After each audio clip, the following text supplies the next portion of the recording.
Hey everybody, it's Anna and welcome back to my BookTube channel. This video is going to be my geekly wrap-up for the week of February 17th through 23rd, which is also a super awesome week because it was my birthday on the 22nd. I had a really great time, and I am going to be posting a reading vlog / birthday vlog very soon, so keep your eyes peeled for that. So this week I ended up reading 3 books, 4 graphic novels, a whole ton of zines, and I played 1 new board game. So let's go ahead and do the books first. The first book that I read, which is hands down I think going to be one of my favorite books of 2020, that I read in 2020, because I think it actually was released late last year, is Say Nothing, A True Story of Murder and Memory in Northern Ireland by Patrick Radden Keefe. This is a sort of history mystery, archival research, saves the day story where the author was trying to figure out who was responsible for the abduction and murder of this woman who, for all intents and purposes, appeared to be like a non-combatant civilian in the 1970s during the height of the Troubles in Northern Ireland. She was kidnapped right from out of her home and presumed dead, but she was basically, disappeared, which is considered a crime against humanity because it leaves, everything open and no closure for the victims and the families, etc. And nobody knew what happened to her or why she was abducted, etc. This was a fantastically written story. It was a masterpiece, I think, of narrative nonfiction. I picked it up because I'm interested in that particular time in history, and I have family in Ireland and stuff, so it was a little bit like pursuant to, family stories and stuff like that. But I was really just blown away with how good this book was. It definitely shook me a little because I don't usually read true crime. I don't usually like reading stories about people getting killed and stuff like that, at least not in real life. I don't like reading about that because it's too scary, but this book was absolutely incredible. The ending just blew my mind away. Obviously, this is going to come with some trigger warnings for things that are related to war, so there's a lot of killing and torture and stuff like that, but also worth mentioning a trigger warning for discussions of eating disorders, because there's a lot of discussions of hunger strikes and force feedings and stuff that went on in the prisons in Northern Ireland during this time period, and also the subsequent eating disorders that many of those people who suffered force feedings developed after the fact. So be aware of that as you go in. The next book that I finished was another one of my Christmas books from my friend Dahlia, and that was Blanca and Roja by Anna Marie McLemore. So this is kind of a retelling of the story of Snow White and Rose Red, but also of the ballet Swan Lake, and it is about these 2 sisters, Blanca and Roja, and they have an old family curse, as do many of the families in Anna Marie McLemore's books, that one day one of the sisters is going to basically be taken by these swans that appear in the town, and they always claim one of the Del Cisne sisters to be turned into a swan, and each of the sister wants to save the other one from turning into a swan, but they also are trying to figure out who they are and whether they can actually trust that their sister will act to protect them instead of in her own self-interest. This also had a transgender, gender fluid maybe, side character, and another side character that has a disability, and I know that Elsa Sjensen Henry was the sensitivity reader for the blindness that's depicted in this book, so A+ on getting not just a sensitivity reader, but also an amazing deafblind author as your sensitivity reader for this. Good job, Anna Marie McLemore. I enjoyed this book, not quite as much as I liked Dark and Deepest Red. I think I ended up giving this, it was either 3 or 4 out of 5 stars. I don't remember, because the writing was incredible. I just found that the characters didn't really change a whole lot over the course of the novel, and then a lot of the change was packed into the end. And I think I would have liked that to be a bit more of a gradual story arc. But again, that's just a personal thing. The book was great. The last book that I ended up reading this week was The Seep by Hannah Porter, and that is because I went to her author event in Seattle this week to hear her do a reading from the book and also be interviewed with a local creative writing professor. So this is a story that is about a woman named Trina. She is a 50-year-old trans woman and her wife Deba, and they live through what is known as the softest alien invasion.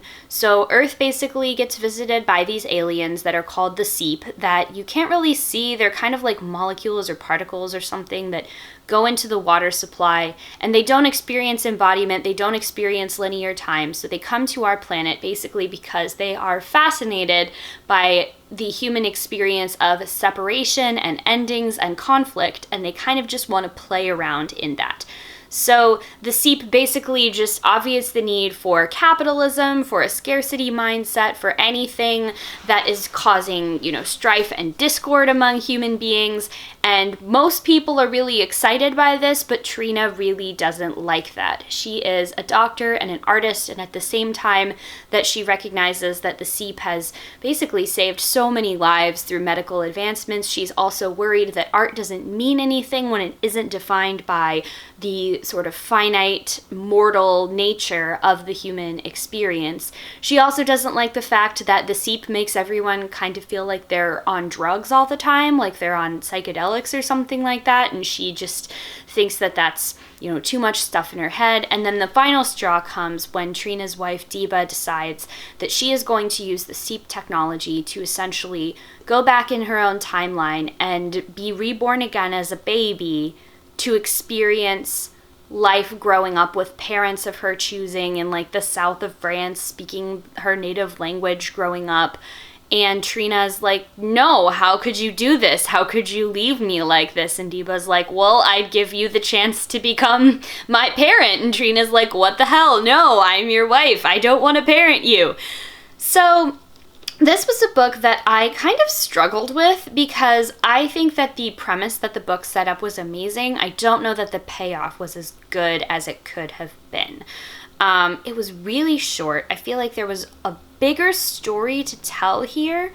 And I also think that there were some things that just were a little too ambiguous for the world to really, make sense. I would have liked more interrogation from Trina's point of view and from other people's point of view. Surely she couldn't be the only person who was on the outs about the existence of the Seep. But I was fascinated by the premise, which is, what if utopia just happened and it wasn't a gradual transition, but all of our problems were solved just like that? Because that's exactly how that happens in this book, and what would happen when somebody felt left behind by that. And I think Trina is a really sympathetic protagonist in that sense. As someone who personally, I found this book to be a bit more of a horror sci-fi because it contains a lot of elements of like horror and body horror and clones and stuff that I personally find really terrifying. I really sympathized with our main character over this.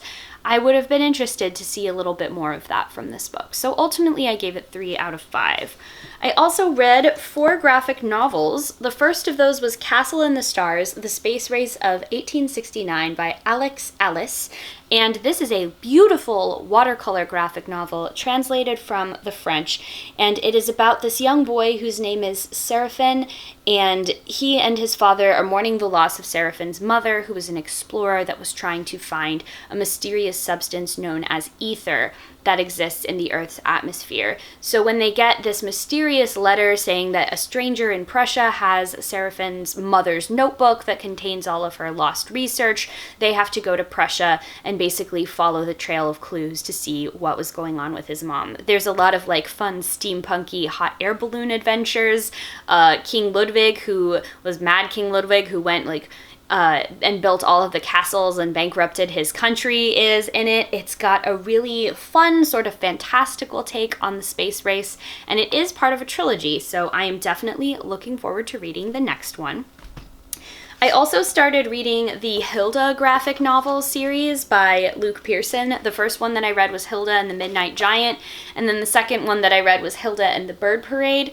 I found out about this because of the Netflix show. So there is a Netflix show about Hilda, who is a little girl with blue hair, and she lives in this like society where there's a bunch of mythological creatures like giants and trolls and invisible little people living all around, and she has kind of this special connection with them. And the central conflict so far in the books is the fact that she and her mom have to move from their home in the countryside, where there's a lot of magical creatures, to the city of Trollberg.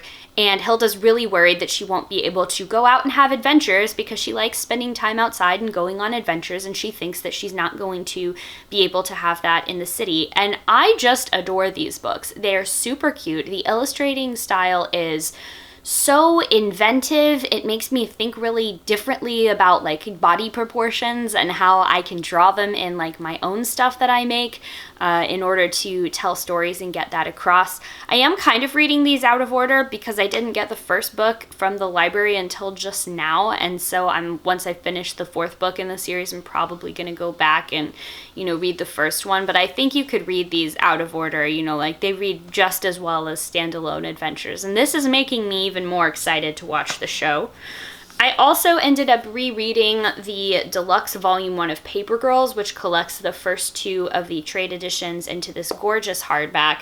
This was a Christmas gift from Sean a few years ago.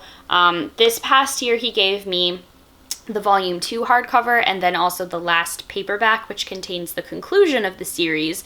So since the conclusion is here, I thought it would be a good time to actually reread the whole series from start to finish before I read the conclusion, just because this is a world that is so detailed and there are so many like mysterious events and characters that are slowly revealed over time throughout the book that I thought it would be a good idea to reread. It's fascinating going back to reread this, already knowing some of the plot points that are going to be set up later in the series, and I'm especially happy that he's actually reading it along with me and we're going through the story together. So that's volume 1 of Paper Girls. Fantastic. I'd highly recommend it for anybody, whether you are a seasoned comics fan or looking to read your first comics. I also read a few different little zines. I don't know where else to put these because it's not like they're single issue comics that are going to get made into a book later on, but it's also like, I don't know, these are kind of like books, kind of not, but I wanted to mention them. The first one of them was a zine called Controversy and Community in Dungeons & Dragons by someone called Solaire Artcade. I'll go ahead and link for the zines, all of the artist information and places where these are available either in print or online below, just because these are hard to look up and hard to find on Goodreads and stuff like that. And this is a collage zine. As you can see, there's like a collage of different like D&D maps and clippings from newspaper articles, screen caps of people's Reddit posts, and it is basically about the tension that has always existed for almost as long as this game has been around between people that think that it is a force for bad in society and people that think it's a force for good. Judging by the amount of D&D that I play and the fact that I literally like credit it with helping me get over one of the worst depressive episodes I've ever had in my life, I come down on the side of D&D good, and I really, really appreciated the story that this collage zine told. I also got 2 new zines that were by M. Sabine Rear, who is a blind illustrator from Portland, Oregon. She makes comics about blindness and disability, and I read one of hers for the Disability Readathon last year. One of those was called Empathy Exercise, and one was called, Bending Spoons, A Field Guide to Ableist Microaggressions. So both of these are about her experience as a blind person and as a blind comics artist specifically. I really enjoyed both of these. The Empathy Exercise one especially, like if you've ever been in a school or a workshop or something and they've done this whole put on a blindfold and now you understand what it's like to be blind, like there have been multiple bits of research showing that's actually way less effective than talking with and listening to the lived experiences of people with that disability. So I especially enjoyed that one. And the Bending Spoons one was just hilarious because there's a surprising amount of overlap, even though I'm not blind, with like stuff people have said to her and stuff people have said to me when they're like, but you don't look, etc. You know, I'm like, okay, what exactly do you think that's supposed to look like? And then the last of the zines that I got, I'm not showing the inside of for reasons that will become obvious once I read the title, but this is called Yes, I'm Flagging. Queer Flagging 101, How to Use the Hanky Code to Signal the Sex You Want to Have. So I knew about flagging, which is basically wearing different color bandanas in different pockets of your pants as kind of a like way that people cruise in bars and stuff like that. But I bought this because it's by Archie Bongiovanni, who wrote Greasebats and the Quick and Easy Guide to They Them Pronouns, and they are now an author that I want to collect all of their work. So I had to have this, and it's full of lovely little illustrations, which I don't want to show on this channel because, hello, YouTube doesn't like that kind of thing. But if you want to see it, got a link in the description box down below. Okay, that is actually all of the books that I read. I did play one new board game this week, and it was actually a birthday gift from Sean. We played Role Player with some friends that came over for dinner and board games, and this is a really fun game that's a dice drafting game about creating D&D characters. So every round there will be a phase where dice are rolled, people assign, different dice to spots on their character sheet. They're trying to get their character stats at a certain value based off of the numbers that the dice roll, and then different patterns and stuff. Everybody has a backstory, an alignment, and a class, duh, that details what configuration of dice and such you need to get in order to gain points at the end of the game. And then after that, there's a market phase, because when you create a character, you always bling them out with their starting weapons and skills and traits and stuff like that. So I thought this was a really clever way to interpret the way that character creation works in D&D. I actually think this would be a really fun mini game to play if you wanted to then play D&D with the character that you make in Role Player. I would absolutely love to try that at some point. And there's also I think it's Monsters and Minions is what it's called, expansion, which I also got as a birthday gift, but we haven't played it yet. So essentially it adds an extra phase where instead of going to the market, you can choose to go to the market, or you can choose to go out and fight some monsters and minions with your newly acquired level 1 shiny daggers and ball bearings. So I am super excited to play with that expansion, and we played Role Player twice in the same weekend because I was like, let's just do it again. I want to roll dice and have fun. So that is going to do it for this week's Geekly Wrap-Up. Thank you so much to everybody that reached out online, in person, or sent me books for my birthday. I will be filming sort of a February but also birthday book haul very soon so that I can thank everybody in the video. It really means a lot to me that you all watch these and that you took the time out of your day to wish me a happy birthday. So if you like this video and you'd like to see more of what I do, go ahead and hit the subscribe button on your way down to the comments. Let me know that you're here and something that you have been enjoying this week. As always, thank you all so very much for watching, and I'll see you in the next one. Bye!